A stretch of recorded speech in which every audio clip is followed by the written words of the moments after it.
ನಮಸ್ಕಾರ. ಫ್ರೀಡಂ 19 ಸುದ್ದಿವಾಹಿನಿಗೆ ಸ್ವಾಗತ. ಇಂದಿನ ಮುಖ್ಯ ಸುದ್ದಿಗಳತ್ತ ಗಮನ ಹರಿಸೋಣ.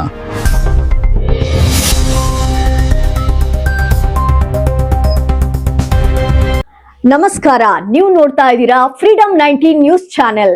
ನಿಖರ ಮತ್ತು ಪರಿಶೀಲಿತ ನಿರಂತರ ಸುದ್ದಿಗಳನ್ನ ಜವಾಬ್ದಾರಿಯುತವಾಗಿ ತಲುಪಿಸುವಂತ ವಿಶ್ವಾಸಾರ್ಹ ಸುದ್ದಿ ವೇದಿಕೆ ಫ್ರೀಡಂ 19 ನ್ಯೂಸ್ ಚಾನೆಲ್ಗೆ ತಮಗೆಲ್ಲರಿಗೂ ಆತ್ಮೀಯವಾದಂತಹ ಸ್ವಾಗತ. ಬನ್ನಿ ಇವತ್ತಿನ ಸುದ್ದಿಗಳನ್ನ ನೋಡೋಣ.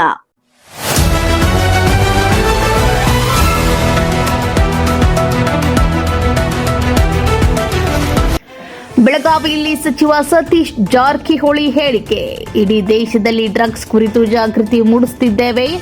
ರಾಜ್ಯ, ಜಿಲ್ಲೆ ಸೇರಿದಂತೆ ಹಳ್ಳಿಗಳಲ್ಲಿಯೂ ಕೂಡ ಜಾಗೃತಿ ಮಾಡಲು ತೀರ್ಮಾನ. ಯಾವ ಸರ್ಕಾರ ಬಂದರೂ ಕೂಡ ನಿಯಂತ್ರಣ ಆಗ್ತಿಲ್ಲ. ಅದಕ್ಕೆ ಜಾಗೃತಿ ಮಾಡುವ ಮೂಲಕ ಕಡಿಮೆ ಮಾಡಲು ಪ್ರಯತ್ನ ಮಾಡುತ್ತಿದ್ದೇವೆ. ಡ್ರಗ್ಸ್ ತೆಗೆದುಕೊಳ್ಳಲು ನಾನಾ ರೀತಿ ದಾರಿಯನ್ನ ಹುಡುಕ್ತಿದ್ದಾರೆ. ಔಷಧ, ಮಾತ್ರೆಗಳನ್ನು ತೆಗೆದುಕೊಳ್ಳುವ ಮೂಲಕ ಇನ್ನೂ ಅನೇಕ ದಾರಿಯನ್ನ ಹುಡುಕಿಕೊಳ್ತಿದ್ದಾರೆ. ಹೊರಗಿನಿಂದ ಡ್ರಗ್ಸ್, ಗಾಂಜಾ ಬರ್ತಿದೆ ಎಂದು ಬೆಳಗಾವಿಯ ಉಸ್ತುವಾರಿ ಮಂತ್ರಿಗಳಾದ ಸಚಿವ ಸತೀಶ್ ಜಾರಕಿಹೊಳಿ ಅವರು ಹೇಳಿದರು. Ghouse Sanadi, freedom 19 news, Belagavi.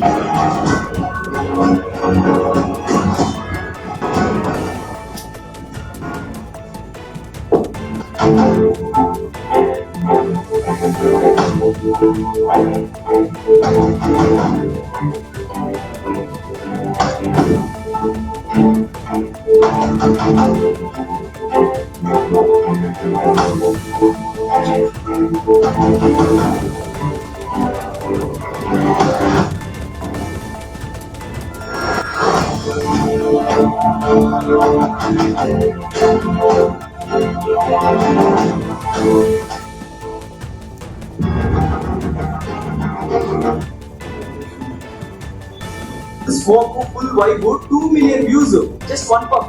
ಬೇಡ ಬ್ರೋ, ವ್ಯೂಸ್ ಗೆ ಅಂತ ಲೈಫ್ ಮಿಸ್ ಮಾಡಕ್ಕಾಗಲ್ಲ bro. Don't be boring bro, ಎಲ್ಲರೂ ಡೂಯಿಂಗ್ ಇಟ್ ಬ್ರೋ. ಬೇಡ ಬ್ರೋ, ಲೈಫ್ ಸಿಗ್ಬೋದು, ಲೈಫ್ ಮತ್ತೆ ಸಿಗಲ್ಲ. ಇವತ್ತು ಇಡೀ ದೇಶ ರಾಜ್ಯದಲ್ಲಿ 10 ತಿಂಗಳವರೆಗೆ ಜಿಲ್ಲಾ ಮಟ್ಟ, ರಾಜ್ಯ ಮಟ್ಟ ಮತ್ತು ತಾಲೂಕು ಮಟ್ಟಗಳಲ್ಲಿ ನಶಾ ಮುಕ್ತ ಡ್ರಗ್ಸ್ ಫ್ರೀ ಕಾರ್ಯಕ್ರಮವನ್ನು ಆಯೋಜನೆ ಮಾಡಬೇಕು. ಈ ಕಾರ್ಯಕ್ರಮದ ಮೂಲಕ ಜನರಲ್ಲಿ, ವಿಶೇಷವಾಗಿ ವಿದ್ಯಾರ್ಥಿಗಳಿಗೆ, ಯಂಗ್ ಏಜರ್ಸ್ಗೆ ಅವೇರ್ನೆಸ್ ಕೊಡುವಂತ ಒಂದು ಕಾರ್ಯಕ್ರಮ. ಈ ಕಾರ್ಯಕ್ರಮದ ವೇದಿಕೆಯಿರುವಂತ ಶಾಸಕರಾದ ರಾಜು ಸೇಠ್ ಅವರೇ, ಜಿಲ್ಲಾಧಿಕಾರಿ ಕಮಿಷನರ್ ಅವರೇ, SP ಅವರೇ, ನಿಮ್ಮ DC-ಗಳೇ, ಪ್ರೊಫೆಷನರಿ IAS ಅಧಿಕಾರಿಗಳೇ, ಎಲ್ಲ ಆತ್ಮೀಯ ಬಂಧುಗಳೇ, ವಿಶೇಷವಾಗಿ ಈ ಕಾರ್ಯಕ್ರಮವನ್ನ ವಿಶೇಷ ಮಾಡುವಂತ ವಿದ್ಯಾರ್ಥಿಗಳೇ, ಬಹುಶಃ ಇದ್ರ ಬಗ್ಗೆ ನಿಮಗೂ ಕೂಡ ಅರಿವಿದೆ ಅಂತ ನಾವು ಭಾವಿಸ್ತಾ ಇದ್ವಿ. ಈಗಾಗಲೇ ನಮ್ಮ SP ಅವರು, ಕಮಿಷನರ್ ಅವರು, DC ಅವರು ಹೇಳುವಂತ ಪ್ರಯತ್ನ ಮಾಡಿದ್ದಾರೆ. ಇದು ಯುವ ಜನಾಂಗವನ್ನ ಗಟ್ಟಿ ಹಾಕೊಂಡು ಒಂದು ವ್ಯವಸ್ಥೆ ಈಗಾಗಲೇ ನಿಮ್ಮ ಭಾಷೆ ಮಾಡಿದ್ರೆ ಹೇಳಿದವರು. ಬಹುಶಃ ಮೋಡರ್ನ್ ಏಜ್ ಅಲ್ಲಿ ಇಲ್ಲ, ಇದು ಫಿಂಗರ್ ಏಜ್ ಅಲ್ಲಿ ಇದೆ ಅಂತ ಒಳ್ಳೆ ಟಾರ್ಗೆಟ್ ಮಾಡಲ್ಲ, ಯೂತ್ಸ್ ಮಾತ್ರ. ಅದು ಇತ್ತಿತ್ತಲಾಗಿ ತಾಲೂಕಾ ಹಳ್ಳಿಯಲ್ಲಿ ಕೂಡ ಇದು ವ್ಯಾಪಕವಾಗಿ ಹರಡ್ತಾ ಇದೆ. 8, 9, 10 ವರ್ಷ ಕೂಡ ಇವತ್ತು ಈ ಗಾಂಜಾ ಇರ್ಬೋದು, ಡ್ರಗ್ಸ್ ಇರ್ಬೋದು, ಇದರಲ್ಲಿ ಪಾಲ್ಗೊಳ್ಳೋದ್ರಿಂದ ಬಹುಶಃ ಅವರು ಕುಟುಂಬಕ್ಕೆ, ವ್ಯಕ್ತಿಗತವಾಗಿ ಅವ್ರ ಬಹಳಷ್ಟು ಹಾನಿಯನ್ನ ಆಗ್ತದೆ. ಮತ್ತು ದೇಶಕ್ಕೆ ಕೂಡ ಇದು ಬಹಳ ದೊಡ್ಡ ಸವಾಲಾಗಿದೆ. ಇದನ್ನ ಬಂದ್ ಮಾಡ್ಲಿಕ್ಕೆ ಅಥವಾ ಪ್ರಿವೆಂಟ್ ಮಾಡ್ಲಿಕ್ಕೆ ಸಾಕಷ್ಟು ಪ್ರಯತ್ನಗಳು ಕೂಡ ಇಲ್ಲಿವರೆಗೆ ಯಶಸ್ವಿ ಆಗಿಲ್ಲ. ಎಲ್ಲಾ ಮಾಫಿಯಾಗಳಿದೆ, ಡ್ರಗ್ಸ್ ಮಾಫಿಯಾ ಕೂಡ ಇದೆ, ಜಗತ್ತಲ್ಲೇ ಇದೆ. ದೊಡ್ಡ ಅಮೆರಿಕ ಕೂಡ ಇವತ್ತು, ಮೆಕ್ಸಿಕೋ ಕೂಡ ದಿನನಿತ್ಯ ಹೋರಾಟ ಡೈಲಿ ಅಂತ ದೊಡ್ಡ ದೇಶದ್ದು ಕೂಡ ಇವತ್ತು ಹೆಚ್ಚು ಬರೋದು ಮೆಕ್ಸಿಕೋದಿಂದ ಅಮೆರಿಕಾಗೆ ದೊಡ್ಡ ಪ್ರಮಾಣದಲ್ಲಿ ಸಪ್ಲೈ ಆಗ್ತಾ ಇದೆ.